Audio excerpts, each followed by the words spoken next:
السلام علیکم 10th class. آج ہم نے موضوعاتی مطالعے میں اسلامیت اختیاری کے موضوعاتی مطالعے میں ہم نے کویسچن کرنا ہے۔ کویسچن نمبر ہمارا ہے 8، یعنی کہ انسانی کردار سازی میں عقیدہ توحید کی کیا عمل دخل ہے، تفصیل سے لکھیے۔ کویسچن نمبر بیٹا 8،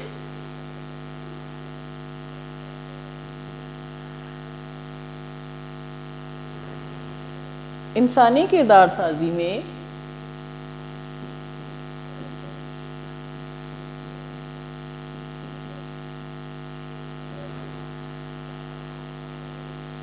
عقیدہ توحید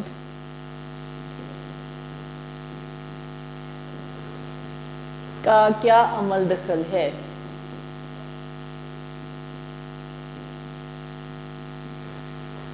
تفصیل سے بیان کیجئے۔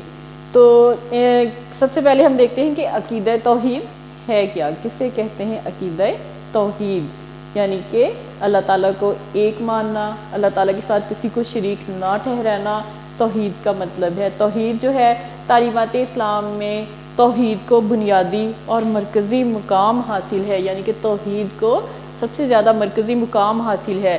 اسی لیے سب سے پہلے جب بھی کوئی ٹاپک شروع کیا جائے گا اسلام کا تو سب سے پہلے توحید کا ذکر چھڑے گا اور اسی عنوان پر سب سے زیادہ لکھا جاتا ہے۔ توحید کے جو لغوی معنی ہے اس کا مطلب ہے ایک بنانا یا یکتا ثابت کرنا، یعنی کہ ایک بنانا یا پھر یکتا۔ یکتا کا مطلب ہوتا ہے واحد، جس کا کوئی اور جس جیسا کوئی اور نہ ہو۔ اور اصطلاحی معنی کے لحاظ سے اس سے مراد اللہ تعالیٰ کی وحدانیت ہے، یعنی کہ اللہ تعالیٰ کی وحدانیت جو ہے اس سے مراد ہے کہ یعنی کہ توحید سے مراد اللہ تعالیٰ کی وحدانیت ہے، یعنی اس بات کا اعتقاد رکھنا کہ اللہ تعالیٰ اپنی ذات، صفات اور افعال کے لحاظ سے یکتا اور بے مثال ہے۔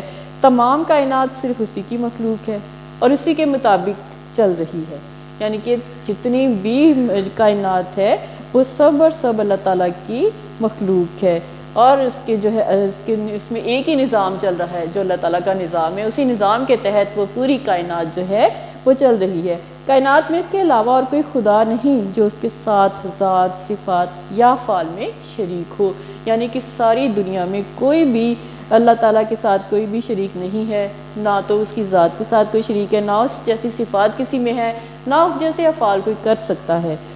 وہ تمام عیبوں سے پاک ہے۔ اللہ تعالیٰ کی ہستی جو ہے وہ تمام طرح کے عیبوں سے پاک ہے اور تمام کمالات اس میں موجود ہیں۔ وہ حی قیوم ہے، یعنی کہ ہمیشہ سے ہے اور ہمیشہ رہے گا۔ فنا ہونا اور موت کا آنا اس کے لیے محال ہے اور اس طرح وہ تمام کائنات کو سنبھالے ہوئے ہے، یعنی کہ اللہ تعالیٰ کو کبھی بھی فنا نہیں آئے گی، نہ ہی موت کا کوئی شائبہ تک یہاں تک ہے، اور اس کے لیے جو ہے تمام کائنات کو اللہ تعالیٰ سنبھالے ہوئے ہے۔ اس کام میں اسے کسی کی مدد کی بھی ضرورت نہیں ہے، یعنی کہ وہ اکیلا ہی یہ سب کام کر سکتا ہے، وہ اکیلا ہی ہے، قیوم ہے، وہ صمد ہے، یعنی کہ اپنے وجود اور کام میں کسی کا محتاج نہیں ہے، وہ صرف اور صرف اپنی مرضی کا مالک ہے اور جو چاہتا ہے وہ کر سکتا ہے، کوئی بھی اس کے کام میں کوئی شریک نہیں ہو سکتا۔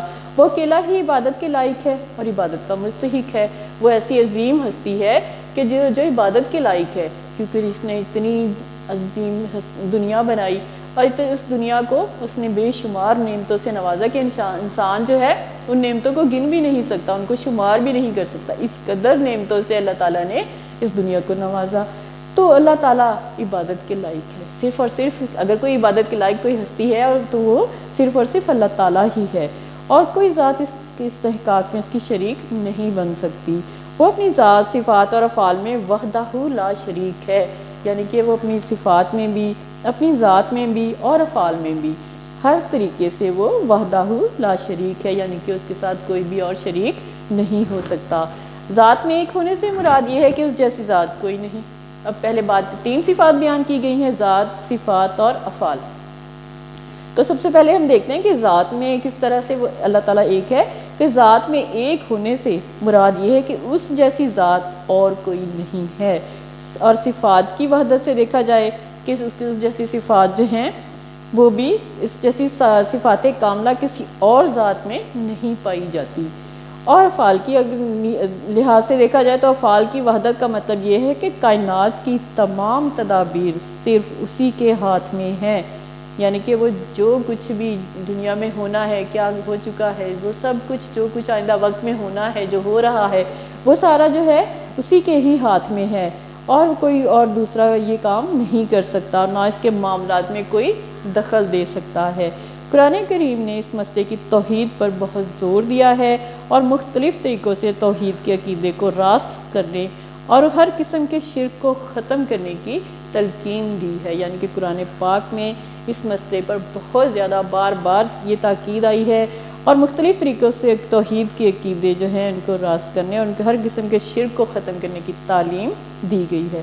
قرآن کی ایک سورت کا نام سورہ اخلاص یا سورہ توحید ہے، یعنی کہ قرآن پاک میں ایک چھوٹی سی سورت ہے اور اس کا نام سورہ اخلاص ہے، تو جس میں اللہ تعالیٰ کی وحدانیت کو مکمل طور پر ثابت کر دیا گیا ہے۔ چھوٹی سی سورت کے ذریعے ہے تو یہ چھوٹی سی سورت، لیکن اس سورت کے ذریعے سے اللہ تعالیٰ کی وحدانیت کو مکمل طور پر ثابت کر دیا گیا ہے، اور سورہ ہے بسم اللہ الرحمن الرحیم، قل هو اللہ احد، کہہ دیجئے اللہ ایک ہے، اللہ الصمد، اللہ کسی کا محتاج نہیں، لم یلد ولم یولد، نہ وہ کسی کا باپ ہے نہ بیٹا ہے، ولم یکن لہ کفوا احد، اور کوئی اس کا ہمسر اور ثانی نہیں ہے۔ یعنی کہ اس صورت میں چھوٹی سی صورت ہے لیکن اس میں اللہ تعالیٰ کی وحدانیت کا مکمل طور پر جو ہے اس بات کو ثابت کر دیا گیا ہے کہ اللہ تعالیٰ ایک ہے، اس کے کام میں کوئی شریک نہیں ہو سکتا، نہ ہی اس کا کوئی باپ ہے، نہ ہی وہ کسی کا بیٹا ہے، اور کوئی اس جیسا اور کوئی بھی نہیں ہے۔ اب اس میں جو ہے توحید پر اسلام کا جو ہے کس طرح سے بنیادی عقیدہ، توحید جو ہے اسلام کا بنیادی عقیدہ ہے اور اسی پر دنیا اور آخرت کی کامیابی کا انحصار ہے۔ نبوت کے اعلان کے کچھ عرصے بعد حضرت محمد صلی اللہ علیہ وسلم نے مکہ معظمہ کی صفا کی پہاڑی پر چڑھ کر اپنی قوم قریش کو پہلا خطبہ دیا، جس میں آپ صلی اللہ علیہ وسلم نے فرمایا، یا ایھا الناس قولوا لا الہ الا اللہ تفلحوا، اے لوگو کہو کہ اللہ کے سوا کوئی عبادت کے لائق نہیں، کامیابی اور فلاح پاؤ گے۔ اور جو ہے عقیدہ توحید پر زور دیتے ہوئے آپ صلی اللہ علیہ وسلم نے ایک اور موقع پر فرمایا، ان التوحید راس الطاعات، توحید تمام نیکیوں کی جڑ ہے۔ عقیدہ توحید ایسا عقیدہ ہے کہ جس کی صداقت اور سچائی پر خود اللہ نے، فرشتوں اور عالموں نے گواہی دی۔ ارشاد ربانی ہے، شاہد اللہ انہ لا الہ الا ہوا والملائکۃ وَأُولُو الْعِلْمُ قَائِمًا بِالْقِسْطِ، سورہ آل عمران کی آیات ہیں، اور اس آیت کا ترجمہ ہے، اللہ نے اس بات کی گواہی دی ہے کہ اس کے سوا کوئی عبادت کے لائق نہیں، اور یہی گواہی فرشتے اور انصاف پر قائم رہنے والے عالم بھی دیتے ہیں۔ دنیا میں جتنے پیغمبر آئے ہیں ان سب کو خدائے واحد کی عبادت کی وحی کی گئی، یعنی کہ دنیا میں 1,24,000 انبیاء اکرام جو آئے ہیں ان کی ایک ہی تعلیم تھی، اللہ تعالیٰ کو ایک ماننا، اللہ تعالیٰ کو خدائے واحد سمجھنا، اور اسی کی عبادت کی وحی کی گئی تھی۔ وَمَا أَرْسَلْنَا مِن قَبْلِكَ مِن رَسُولٍ إِلَّا نُوحِي إِلَيْهِ أَنَّهُ لَا إِلَٰهَ إِلَّا أَنَا فَاعْبُدُونِ، الانبیاء سورہ الانبیاء سے آیت لی گئی ہے، اور ہم نے آپ سے پہلے کوئی ایسا پیغمبر نہیں بھیجا جس کی طرف یہ وحی نہ کی گئی ہو کہ میرے سوا میرے سوا کوئی عبادت کے لائق نہیں، پس میری ہی عبادت کیا کرو۔ یعنی کہ اس آیت میں یہ بتایا گیا ہے کہ آپ صلی اللہ علیہ وسلم سے کہا گیا کہ آپ صلی اللہ علیہ وسلم سے پہلے جتنے بھی انبیاء اکرام آئے ان کو یہ کبھی بھی نہیں کہا گیا کہ وہ میرے سوا کسی اور کی عبادت کریں، اور یعنی کہ جس کی طرف یہ وحی نہ کی گئی ہو۔ وحی کیا تھا؟ اللہ تعالیٰ کا پیغام جو فرشتے کے ذریعے انبیاء اکرام تک پہنچتا تھا۔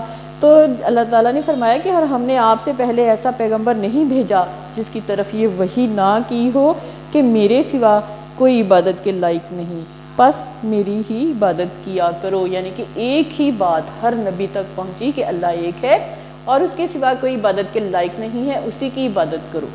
تو یہ بات جو تھی 1,24,000 انبیاء اکرام نے اپنی قوم تک پہنچائی، اپنے جس ملک میں انہیں بھیجا گیا، مابعوث کیا گیا، وہاں تک انہوں نے یہ اس بات کو پہنچایا۔ اللہ کی ذات، صفات اور عبادت میں کسی کو شریک ٹھہرانا کیا کہلاتا ہے؟ شرک کہلاتا ہے۔ یعنی کہ اللہ کے ساتھ اگر کسی اور کو ہم شریک ٹھہرائیں گے تو وہ شرک کہلائے گا، اور یہ کفر اور خدا کے انکار کی ایک شکل ہے، یعنی کہ یہ اللہ تعالیٰ کے ایک ہونے سے انکار کرنے والی بات ہو جاتی ہے۔ شرک ایک ایسا ناقابل معافی جرم ہے اللہ تعالیٰ انسان کی سب خطاؤں اور غلطیوں کو معاف کر دیتا ہے، لیکن جو شخص شرک کرتا ہے اسے کبھی معاف نہیں کرتا۔ اللہ تعالیٰ نے قرآن مجید میں فرمایا ہے ان اللہ لا یغفر ان یشرک بہ ویغفر ما دون ذلک لمن یشاء۔ النساء کی آیت ہے۔ ترجمہ، بے شک اللہ یہ جرم نہیں بخشے گا کہ اس کے ساتھ کسی کو شریک کیا جائے، اس کے علاوہ اور گناہ جس کے لیے چاہے گا بخش دے گا۔ یعنی کہ اللہ تعالیٰ ہر گناہ معاف کر سکتا ہے، لیکن اگر کوئی گناہ نہیں معاف ہوگا تو وہ کون سا ہوگا کہ اللہ تعالیٰ کے ساتھ کسی کو شریک کیا جائے۔ یہ سب سے بڑا جرم ہے اور اس جرم کی کوئی معافی نہیں ہے۔ شرک سے گندے خیالات اور ناپاک ارادے پیدا ہوتے ہیں۔ جب انسان کے اندر شرک آ جاتا ہے، اللہ تعالیٰ کے ساتھ کسی کو شریک کرنا شروع کر دیتا ہے، تو اس کے اندر جو ہے ناپاک اور گندے خیالات اس کے اندر پیدا ہو جاتے ہیں۔ اس لیے قرآن مجید میں رب العزت نے مشرکوں کو نجس اور ناپاک قرار دیا ہے۔ انما المشرکون نجسا، سورہ توبہ میں ہے، بے شک مشرک ناپاک ہیں۔ جو لوگ دوسروں کو اللہ تعالیٰ کے ساتھ شریک ٹھہراتے ہیں وہ ظالم ہیں۔ ان کو کیا کہا گیا ہے؟ وہ ظالم ہے، ظلم کرتے ہیں جو اللہ تعالیٰ کے ساتھ کسی کو شریک ٹھہراتے ہیں۔ اللہ کا فرمان ہے ان الشرک لظلم عظیم، سورہ لقمان کی آیت ہے، بے شک شرک بہت بڑا ظلم ہے۔ شرک کو ظلم عظیم کہا گیا ہے۔ ظلم کسی چیز کے ناجائز استعمال کا دوسرا نام ہے۔ مشرک ہمیشہ اپنے تمام اعضاء سے ان کی طبیعت اور فطرت کے خلاف کام لیتا ہے۔ اب مشرک کے بارے میں، مشرک کس طرح، جب ایک مشرک اللہ تعالیٰ کے ساتھ کسی کو جو شریک ٹھہراتا ہے وہ مشرک کہلائے گا۔ تو ایسا انسان جو ہے اپنے جسم کے تمام اعضاء سے ان کی طبیعت اور فطرت کے خلاف کام لیتا ہے، یعنی کہ جو کام غلط ہے وہ ہمیشہ انہی کاموں کے خلاف، اپنے ہاتھوں کو استعمال کرے گا، اپنے پاؤں کو استعمال کرے گا، اپنی زبان کو استعمال کرے گا، اپنے دماغ کو استعمال کرے گا، یعنی کہ اپنی طبیعت اور فطرت کے خلاف منفی نیگیٹو جو ہے سائڈ پہ ہو جائے گا۔ انہیں اللہ کے سوا دوسروں کے آگے جھکاتا ہے اور ان سے خدا کی مرضی کے مطابق کام نہیں لیتا۔ مشرک جو ہے اپنے جسم، اپنے تمام اعضاء کو اللہ کے سوا دوسروں کے آگے جھکاتا ہے، دوسروں کے آگے ہاتھ پھیلاتا ہے، دوسروں کے آگے سر جھکاتا ہے، اپنی زبان سے دوسروں سے مدد مانگتا ہے اور ان سے خدا کی مرضی کے مطابق کام نہیں لیتا۔ اس لیے خدا داد عطیات سے ناجائز کام لینے والا سب سے بڑا ظالم ہے، اور اپنے محسن کے احسانات بھلا کر اس کی اطاعت سے منہ موڑنے والا اور اس کی دی ہوئی نعمتوں سے اس کے احکام کی خلاف ورزی کرنے والا سب سے بڑا باغی کہلائے گا۔ اس لیے مشرک کی بخشش نہیں ہوگی۔ خدا کی ذات ہر لحاظ سے بے مثال ہے، اور اس کے جو ہے کس طرح سے جو انسانی سیرت کی تشکیل اور کردار سازی میں عقیدہ توحید کس طرح سے مدد دیتا ہے، یہ بھی ہم دیکھتے ہیں کہ انسانی سیرت کی تشکیل اور کردار سازی میں عقیدہ توحید بڑی مدد دیتا ہے۔ یہ عقیدہ انسان کی زندگی پر بہت سارے خوشگوار اثرات ڈالتا ہے۔ عقیدہ توحید سے انسان میں عزت نفس اور خودداری پیدا ہوتی ہے۔ اب ہمارا سوال ہے کہ کردار سازی میں عقیدہ توحید کا کیا عمل دخل ہے؟ تو پہلے تو ہم نے دیکھا کہ عقیدہ توحید ہے کیا، ٹھیک ہے؟ اب ہم دیکھتے ہیں کہ کس طرح سے کردار سازی میں عقیدہ توحید اپنا کردار ادا کرتا ہے۔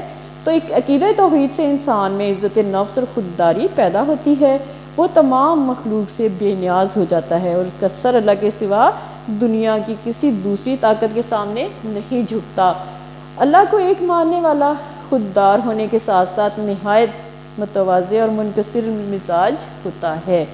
وہ کبھی اپنی قابلیت، طاقت، منصب اور مال و دولت پر غرور اور گھمنڈ نہیں کرتا۔ عقیدہ توحید سے انسان کا دل مطمئن اور پر امید ہوتا ہے، یعنی کہ جو اللہ تعالیٰ کو ایک مانتے ہیں ان کے دل جو ہے اس کو ایک پرسکون جو ہے لمحات نصیب ہوتے ہیں اور اس کا دل ہمیشہ مطمئن رہتا ہے۔ اور جو لوگ ایمان لا کر اپنے آپ کو ہر طرح کے ظلم و شرک سے بچائے رکھتے ہیں ان کے لیے امن و سلامتی اور اطمینان والی زندگی ہوتی ہے۔ جو لوگ ایمان لاتے ہیں اور اپنے آپ کو ایک اللہ کی سوا کسی اور کے آگے نہیں جھکاتے، شرک اور ظلم سے بچا کر رکھتے ہیں، تو ان کے لیے اللہ تعالیٰ نے کیسی زندگی عطا کی ہے؟ امن والی زندگی، سلامتی والی زندگی اور اطمینان بھری زندگی ان کے لیے عطا کی ہے۔ عقیدہ توحید سے انسان میں صبر و قناعت، بلند ہمتی اور توکل کی صفات پیدا ہوتی ہیں۔ عقیدہ توحید یعنی اللہ تعالیٰ کو ایک ماننا، اللہ تعالیٰ کے ساتھ کسی کو شریک نہ ٹھہرانا۔ ایسے جذبے کے تحت جو ہے اس عقیدے پر ایمان لانے والے انسان جو ہیں ان میں صبر و قناعت جیسی صفت پیدا ہو جاتی ہے، ان کی جو ہمت ہے، ان کے حوصلے بلند ہوتے ہیں، اور توکل یعنی کہ بھروسہ، اللہ تعالیٰ پر بھروسہ کرتے ہیں، تو ایسی اس میں خوبیاں پیدا ہو جاتی ہیں۔ اور ایسا انسان کبھی بھی مشکلات سے نہیں گھبرا سکتا، چونکہ اس کی کوششوں کا مقصد اللہ کو خوش کرنا ہوتا ہے۔ عقیدہ توحید پر ایمان لانے والے انسان کا ہمیشہ یہی مقصد ہوگا، اس کی ہمیشہ یہی کوشش ہوگی کہ اللہ تعالیٰ کو خوش رکھا جائے، رضا الہی کے مطابق ہر کام کیا جائے۔ اس لیے وہ مشکل سے مشکل کام اور بڑی سے بڑی تکلیف سے پریشان نہیں ہوتا، یعنی کہ عقیدہ توحید پر ایمان لانے والا انسان کبھی بھی کسی مشکل سے نہیں گھبراتا اور کسی بھی بڑی تکلیف سے وہ پریشان نہیں ہوتا۔ تو یہ بیٹا ہم نے آج کیا کہ انسانی کردار سازی میں عقیدہ توحید جو ہے کس طرح سے اثر انداز ہوتا ہے، کس طرح سے اس کا عمل دخل ہے۔ اب میں اس کی MCQs آپ کو کروا رہی ہوں، آپ پلیز ان کو نوٹ کر لیجئے گا۔ نمبر 1، انسانی سیرت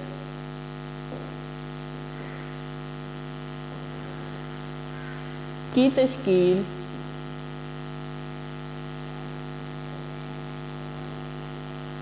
اور کردار سازی میں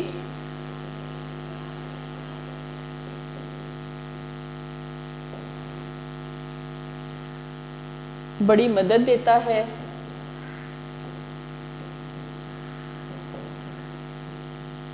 کیا بڑی مدد دیتا ہے؟ عقیدہ توحید۔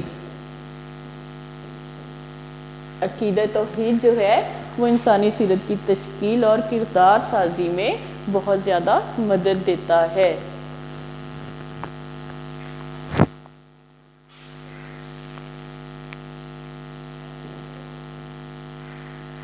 عقیدہ توحید یہاں پہ لکھ دیتی ہیں، ٹھیک ہے۔ اور نمبر 2،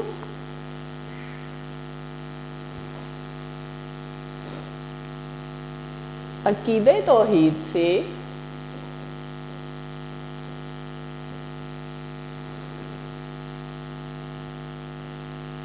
انسان میں عزت نفس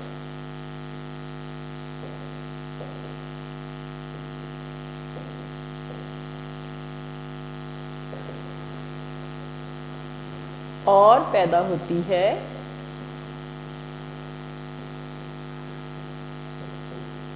کیا پیدا ہوتی ہے؟ خودداری۔ خودداری۔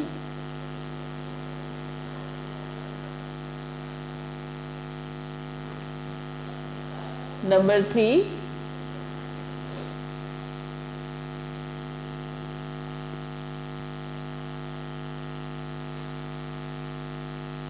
اللہ کو ایک ماننے والا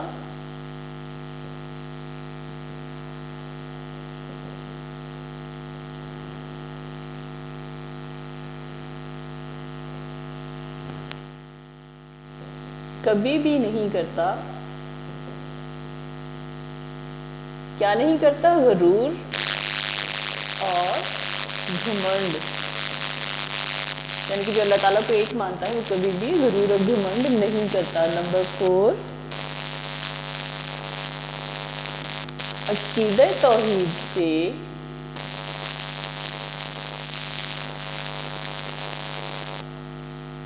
انسان کا دل مطمئن اور ہو جاتا ہے۔ کیا ہو جاتا ہے؟ پر امید۔ پر امید۔ نمبر 5،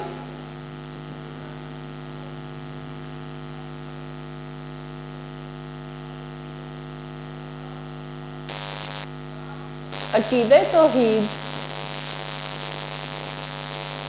درس دیتا ہے۔ کس کا درس دیتا ہے عقیدہ توحید؟ مساوات اور کس کا؟ برابری کا، یعنی کہ برابری اور مساوات کا درس دیتا ہے۔